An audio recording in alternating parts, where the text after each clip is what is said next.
Good evening. Welcome to BDC's showing of The Cabinet of Dr. Caligari. Out of respect for our actors and other audience members, please silence your cell phones. The show runs approximately 30 minutes without an intermission. Thank you for coming and enjoy the show.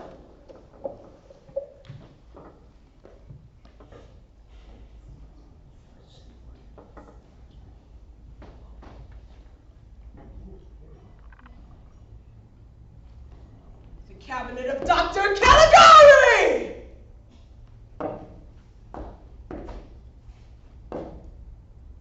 My cabinet.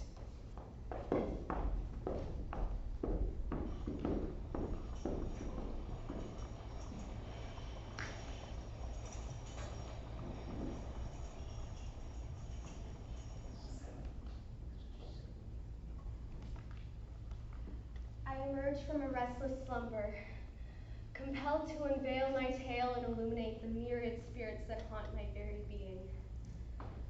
In my ramblings, I will explain everything that's driven me from hearth and home, from wife and children and out of Holstenwall. The long, twisted roads of my escape have borne witness to the evil spirits that have afflicted this town and the greater expanses of Germany. To go on a comprehensive journey is akin to extending a hand from friend to friend. The sickness will catch up to the whole world if not dealt with promptly and discussed thoroughly.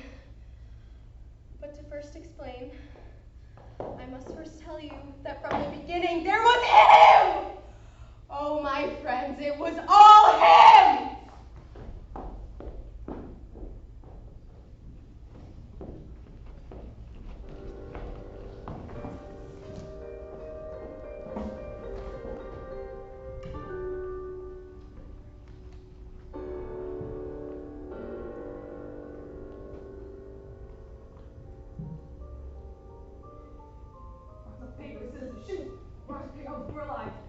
Good morning, Holstenwall.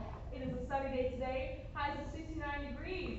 Perfect for anyone who's off on this wonderful holiday. And if you are off, the traveling fair is in full swing. Go on and get those sweet, sweet deep-fried Twinkies and take a drive through the countryside. You know how much Harold loves his car ride. That's right. I just love feeling the wind through my hair. And maybe stop by that psychic and get your reading today because, well, the fair will be off in a matter of days. If you are there, me and Dottie will be there, so stop by and say hello. No, I will not be there, Harold, no matter how many times you ask me to. Come on, Dottie. Give the fans what they want. No, Harold. What they want is for you to shut up and give them their news.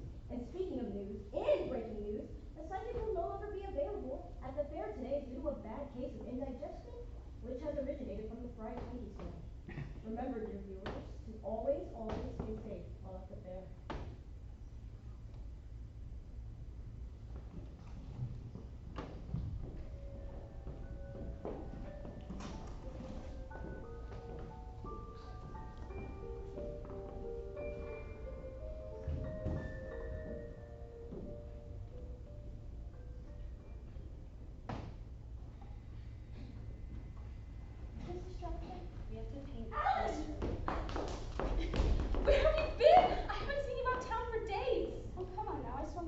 last evening?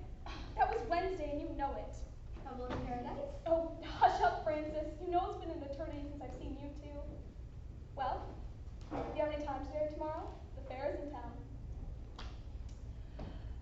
We were about to undertake some odd jobs.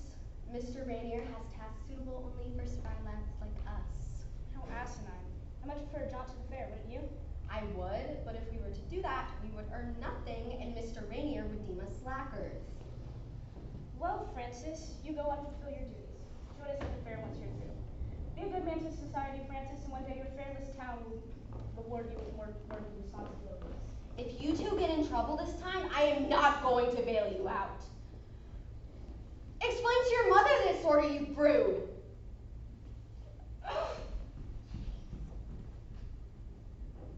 But I have deja vu all the time, and I don't understand what it is. You know, some people say it's your parallel universe self speaking to you. Deja vu doesn't exist. It's all in your head. But I have deja vu all the time, and I don't understand what it is. Sir, if you would just give me a moment, please. Talk to my desk, and I can help you there. As you said before, sir, but I assure you, anything you have waiting in line is nothing compared to the scientific phenomenon I have waiting right What here. is the scientific phenomenon?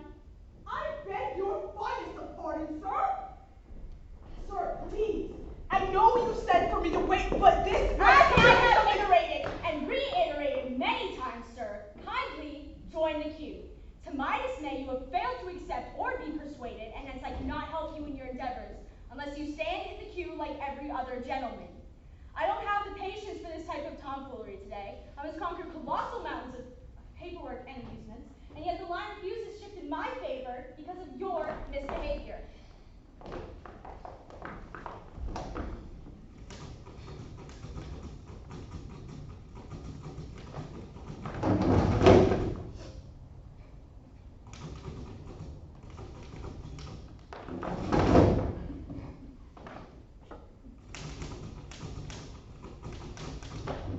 Wait!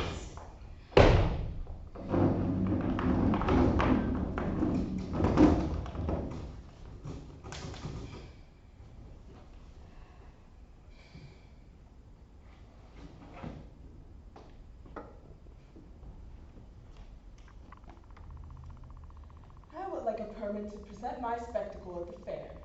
What type of spectacle? A somnambulist. A sleepwalking man. A sleepwalking man who does everything, but while asleep. That's quite an abominable attraction, my good sir. However, it does not transgress any of the fair bylaws. On that account, you may present your deplorable spectacle if you so please. Kindly affix your signature on or about the dotted line and pay precisely 1 papier mark. Kindly vacate my office. Have a fine day, kind sir! I hope you have an abysmal day.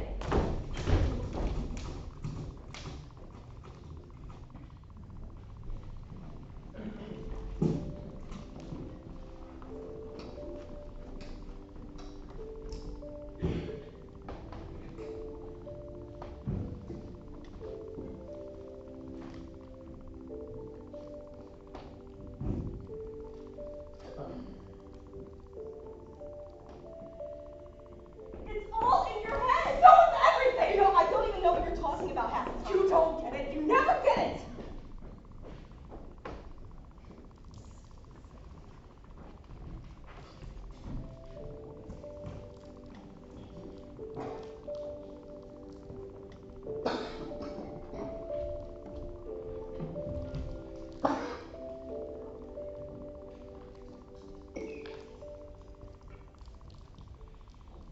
In news, my ex-wife still misses me, but her aim is getting better.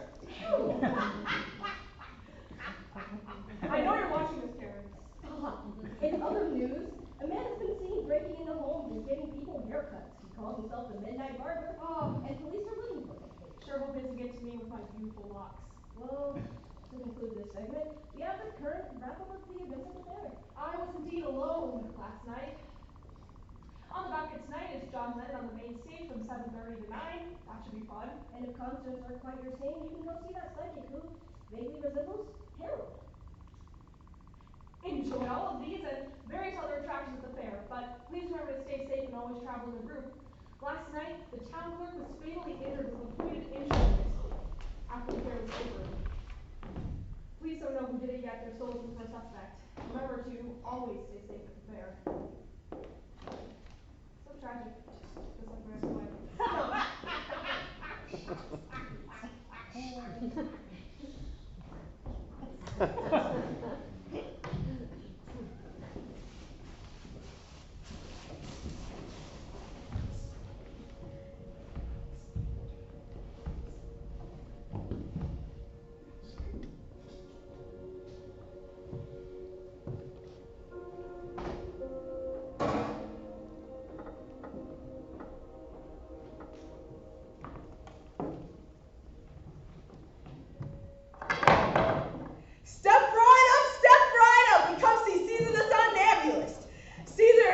Is 23 years old and he's been sleeping for 23 years, continuously, day and night.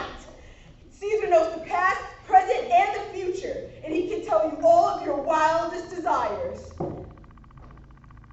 Caesar, can you hear me? I am calling you.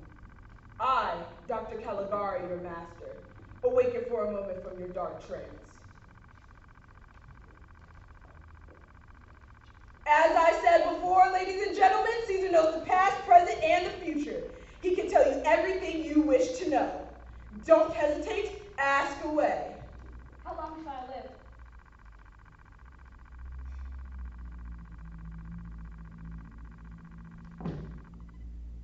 live?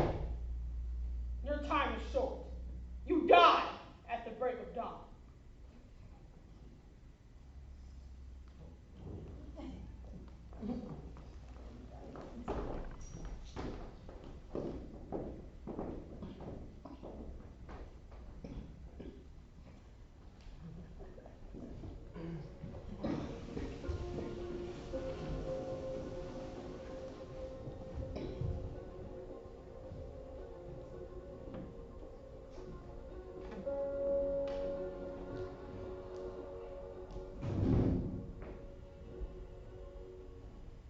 My greatest concern, Alan, are the hasty capers you always embark upon, like with the somnambulist. That man was downright unnatural in his gait and demeanor. He might as well have been a deer with rabies with the way he presaged your misfortunes. Jane, my dear, you needn't fret over my missteps. Nothing at the fair is to be taken seriously. Those crooks make their living hopscotching from town to town, scamming people. If I were in your Mary Jane, I would be more concerned about his wallet than his shortcomings. He doled out a few too many paper marks. And if it's a fortune not to be a dandy, I would rather part with a coin for hope than a dose of anxiety.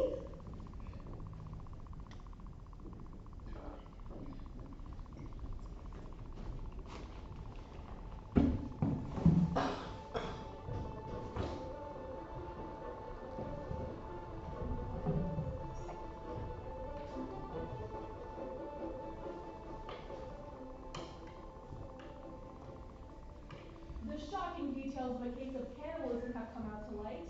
Horrified witness 6 recounts how 789. Very scary stuff. Police are asking if you know of Seven's whereabouts. Give us information so we can find him and thank him. Thank him. I mean, condemn him. Of course. And some Holstenwall gossip. There has been some news of the clerks, who recently passed, has been in a weird affair with Dr. Caligari's wife. No way. Well, that's about it. We'll get into the weather. The sun is warm, the sun continues to shine, sometimes it's windy, and sometimes it rains. Honestly, I feel like an open window would do a better job at weather than we do. In other news, there's a wild herd of politicians on the loose, and they are destroying everything in sight. Whether that's, commentary on the social things of politics or an actual stampede, it's up to you to decide. In other news, another murder has been reported. A young man was stabbed to death with a rigid pointed object, similarly to the last murder of the town clerk. Although it's unclear whether they're connected or not, the police are currently assuming foul play. Well, you know what Oscar Wilde always says? Life is just one foul thing after another. Now, that is just inappropriate. I think it's different, Carol. Unlike the multitude of things that come out of your mouth on a daily basis, I think this one is actually factual, because what is life if not reality?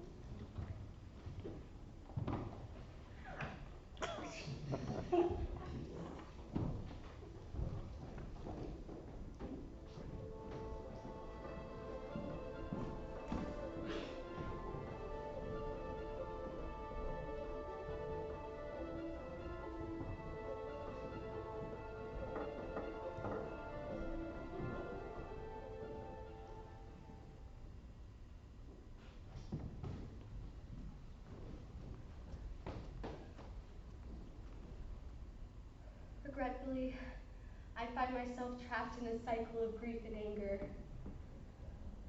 I do not seek revenge as much as retribution for my close friend and his lover. It was a somnambulist prophecy. I won't rest until I get to the bottom of these dreadful deeds. Princess, do not let your anger pretend to be my protector. I will manage fine. But we are adults and we must act accordingly. Alan, bless his soul, had a flaw. That impetuous, childlike streak of his. I'm not casting blame for what happened, but I believe we need to look at those who come before us and learn. Do I find myself in grief? Of course I do, but there is a better way to grieve. You forget I can read your mind in the same way a sister reads a brother's. You are seeking revenge, are you not? You must understand my stance if you can read my mind so well. I wish for closure and retribution. You say these things to console yourself and justify your actions, but you do not want legal means to fix your suffering. You wish for revenge, Francis, and no synonyms could ever make that any less wicked. You overstate and misunderstand the means of my revenge. I plan to go through the police, and thus through legal means. I will prove to you that my actions are true, and I will leave before the sun sets on this woeful moor. Involving the police changes nothing but the time it takes for you to find and dispose of the perpetrator.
Excuse me, Dr. Caligari. I'm looking for a young man who I think ran about this way. Have you seen him? I suppose I did see a man run about that way. He dropped an item concealed as his.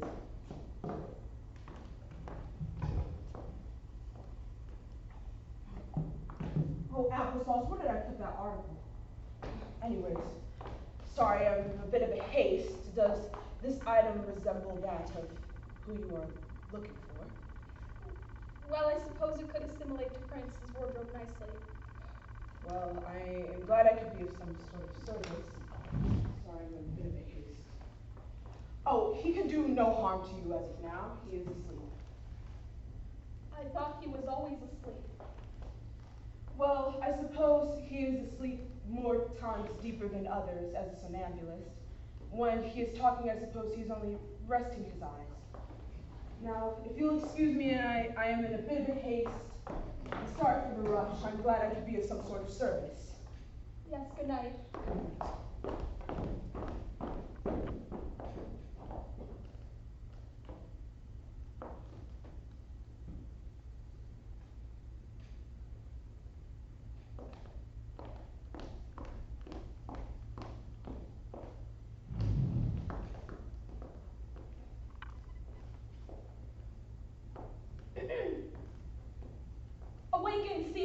your slumber.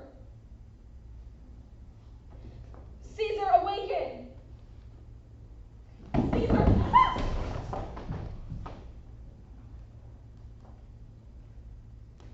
Are you all right? Yes, you only frightened me, not me. Oh, well. I cannot help but feel drawn to you in a certain sense. Oh, applesauce. Oh, applesauce, you butterfinger! Damn. I must be going. I will speak to you another day at the fair. I will be back, I swear it. Good night.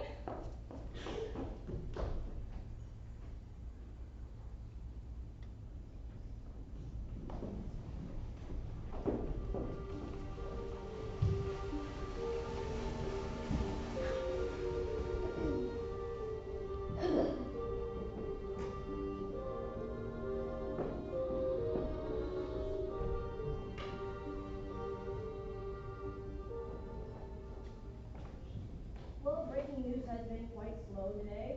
Harold, is there anything you'd like to say? I'm legally obligated to create a formal apology for the previous comments I said about my ex-wife. She did send me a letter in the mail the other day. I'm not going to be here for a while as I have been subpoenaed. This is not funny. Oh, you kidding yourself. Before we end this broadcast, I'd like to say that today is the last day of the fair, so get in there and have fun before it goes away. This is Harold and Dottie. Signing off.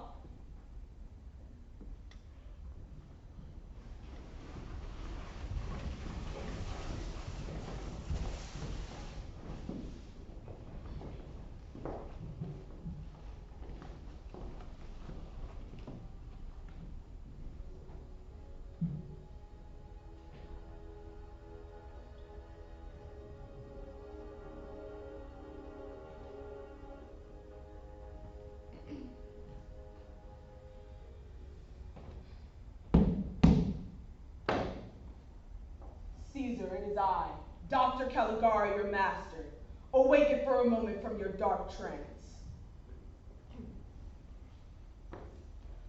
Arise, find the woman who is here. Dispose of her like the others. She will sleep among her gentleman friend at last. Ha.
Excuse me. Do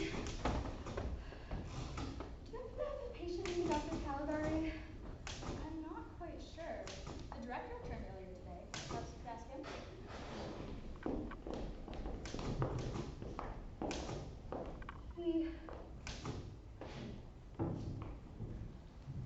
Himself.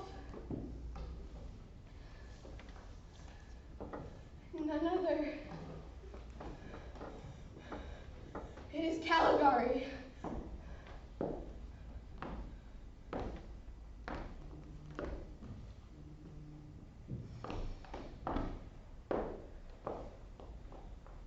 Have a fine day, gentlemen.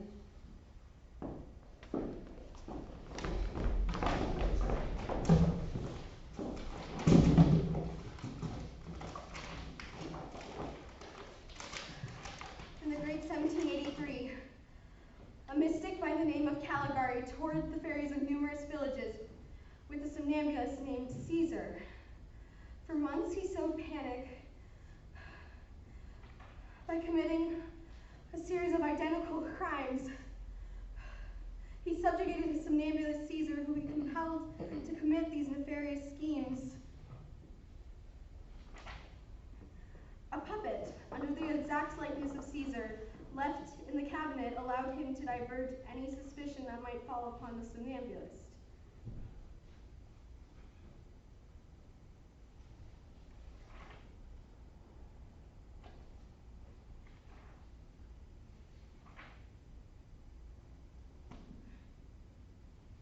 But that was hundreds of years ago. How could this Dr. Caligari be the same as that one? But that's not the director of the asylum's name. The man who owns this desk is Dr. Kraus. Here's his journal, the journal by Werner Johannes Kraus.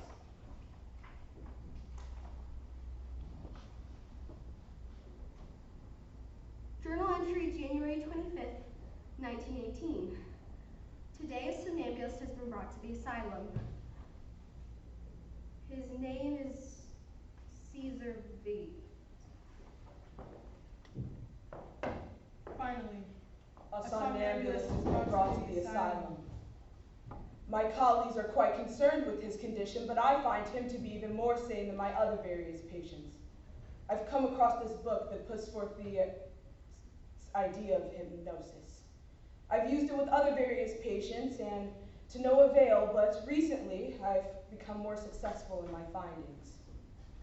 Upon further reading, I've become struck with the mythos in this text. A traveling man with a sleepwalking somnambulist. I was so struck by it that I decided to buy a couple more copies. April 5th, 1918. I must know everything. I must discover everything I can. I must become Dr. Caligari! Mr. Director, unmask yourself. You are Dr. Caligari.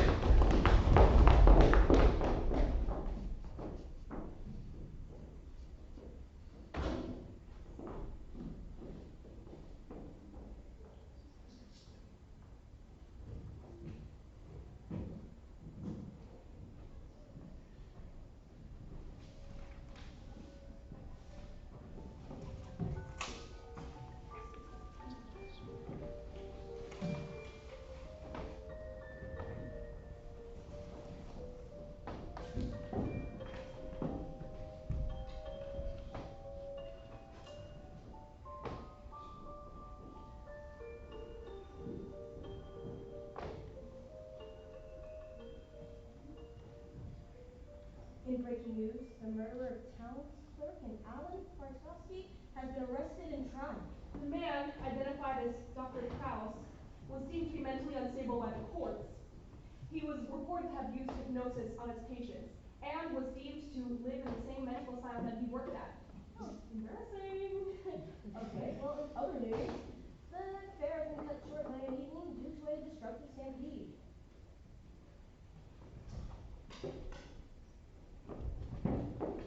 I am tired of your talks of deja vu. Shut up!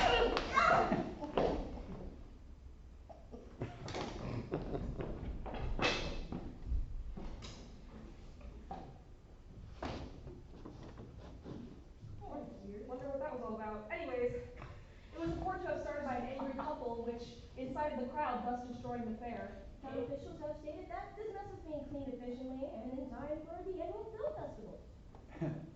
Well, that's all from us today. This has been Harold, And signing off.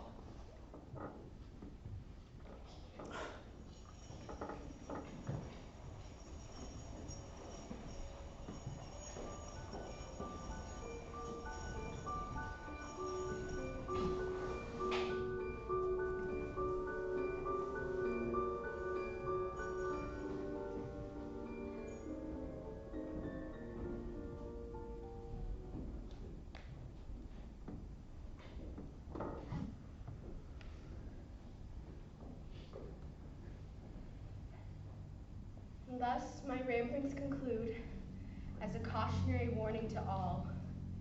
If you ever have the misfortune of meeting the elusive Dr. Caligari, heed my warning. Avoid all entanglements if you may help it.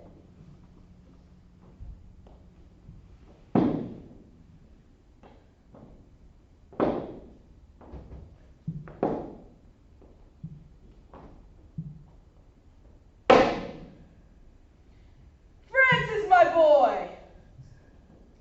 It's time for your treatment. No! No!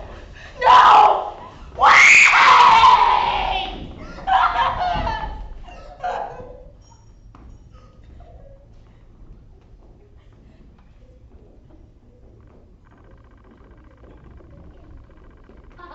Yo,